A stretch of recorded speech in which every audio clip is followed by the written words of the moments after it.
시사를 준비하는 시간 KBS 1라디오 김성환의 시사야.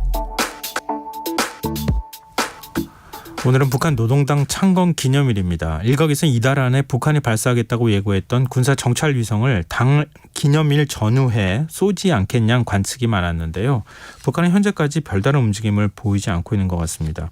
이게 기술적인 준비 부족인지 또 다른 이유가 있는 건지 조한범 통일연구원 선임연구위원 연결해서 얘기 나눠보겠습니다. 안녕하십니까?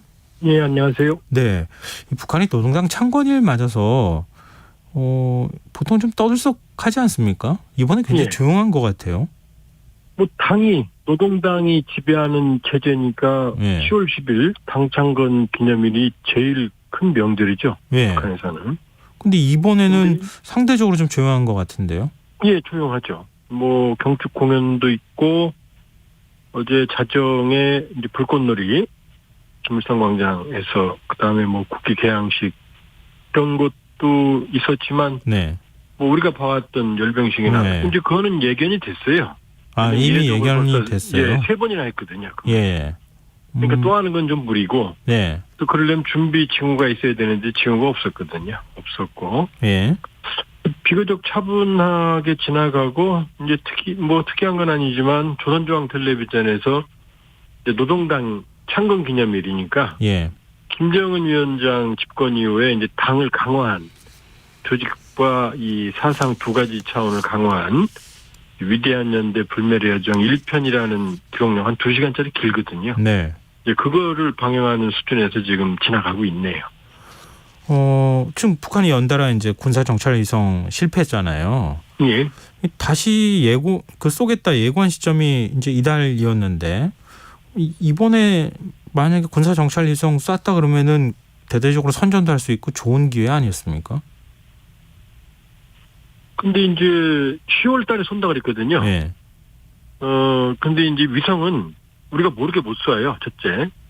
아, 그렇죠. 그다음에 위성이 이제 낙하물이 많기 때문에 이제 해상과 이 항공 안전을 위해서 관련 국제기구에 미리 발사 기간을 통보를 합니다. 근데 이제 위성은 기상 상태 영향을 받기 때문에 내일 10시에 쏜다 이렇게 말 못하고 한 일주일이나 열흘 정도 시기를 특정하거든요.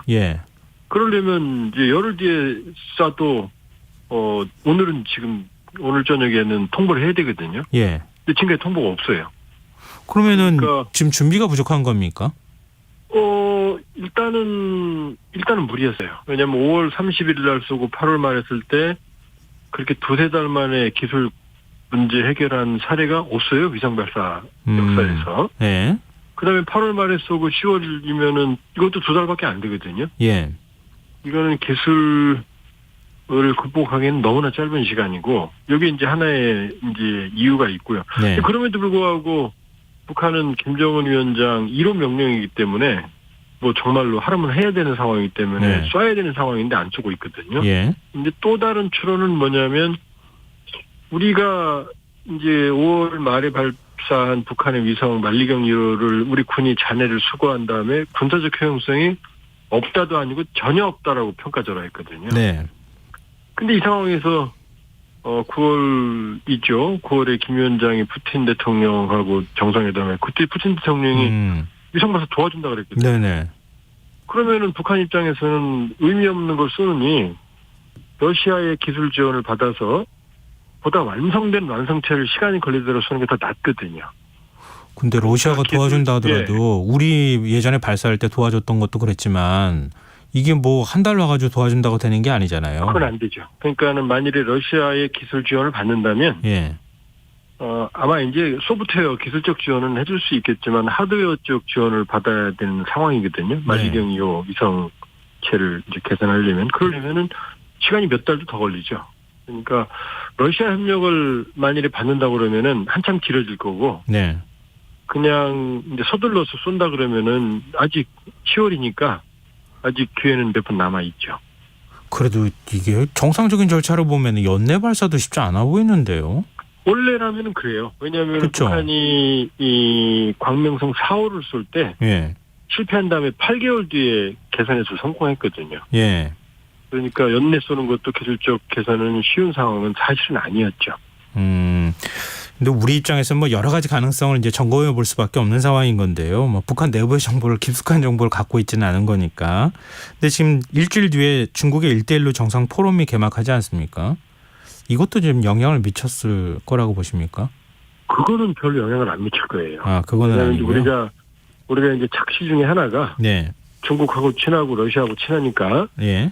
북한이 뭐 핵 실험하거나 ICBM 발사할 때 중국이나 러시아하고 협의를 할 거다. 예.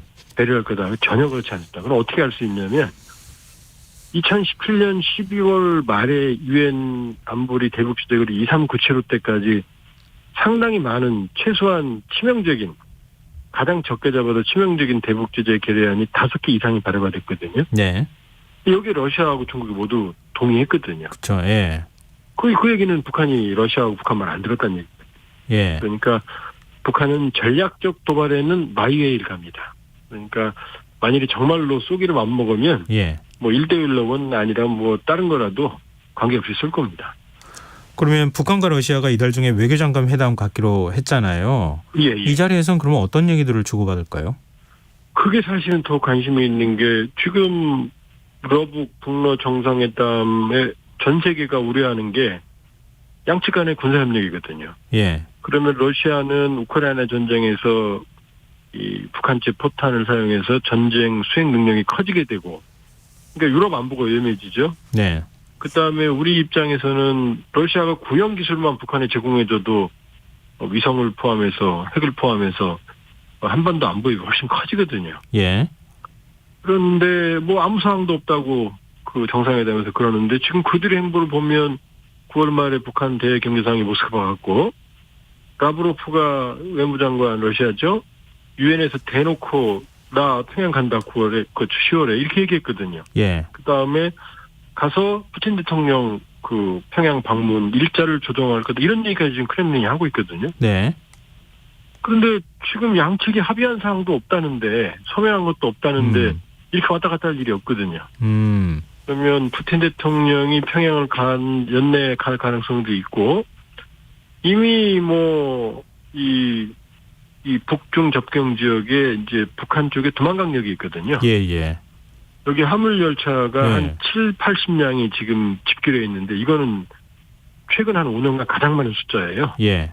이거 북한에서 넘어간다는 얘기인데 북한이 러시아에 줄 게 탄약 말고는 없거든요. 그러니까 라브로프 장관 평양을 가게 되면 여러 가지 이런 국제사회가 우려하는 정말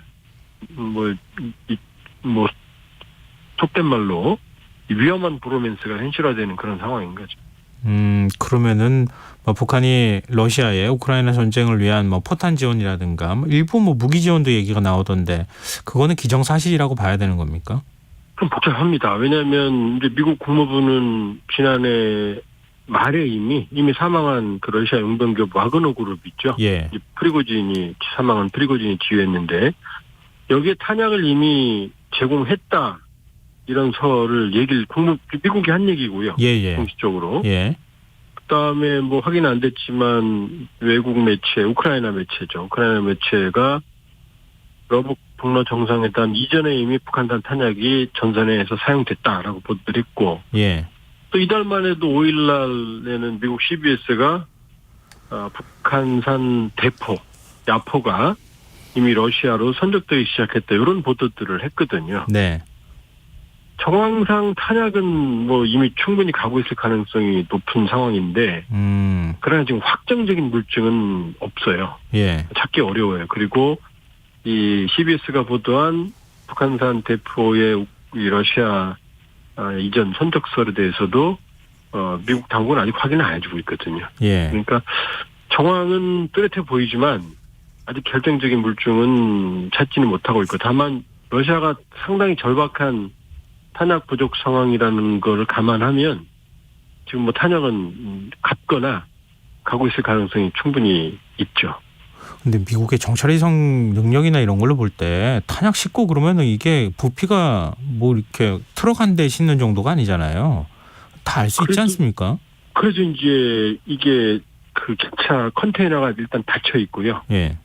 그 다음에 이제 그 평양에 왜냐하면 두만강역에서 선적하는 게 아니라 평양에 이제 서포역이나 그런 국제역이 있거든요. 예.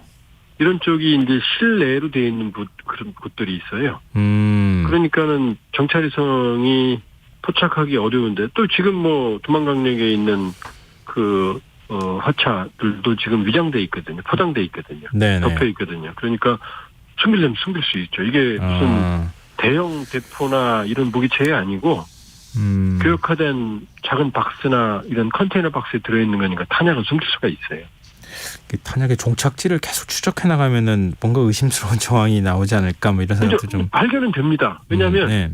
탄약을 우크라이나 전선에서 쓰게 되면 북한이 지금 뭐 완전히 뭐 있는 글자를 지우고 보내긴 쉽지 않을 테니까 네네. 게시 부호나 네. 이런 걸 찾으면 나올 수 있죠. 그러니까 지금 이제 벌써 하마스가 공격한 이스라엘 예. 그 무기 체계도 일단 증거들이 나오기 시작을 하고 있거든요. 예. 그러니까 보내면 증거는 나올 거예요. 대량으로 사용하니까.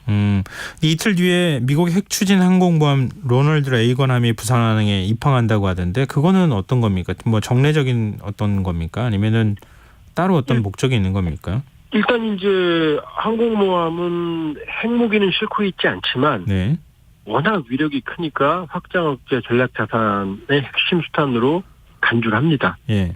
그러니까 4월에 한미 워싱턴 선언에서 이제 확장 억제의 정례적 가시성 확대 이런 표현을 썼거든요. 그 뭐냐면은 이 확장 억제 한국을 지켜주겠다라는 전략 무기, 핵무기를 포함한 이런 걸 눈에 띄게 자주 보내주겠다 이런 표현이거든요. 네. 그러니까 8월에는 42년 만에 전략식담선 켄터크함이 부산에 들어왔었죠. 그다음에 이제 레이건함이 오죠. 이런 식으로 순환해서 사실상 한반도에 거의 상시적으로 미국의 전략 대산이 아니 뭐 B-50H가 뜬다든지 예.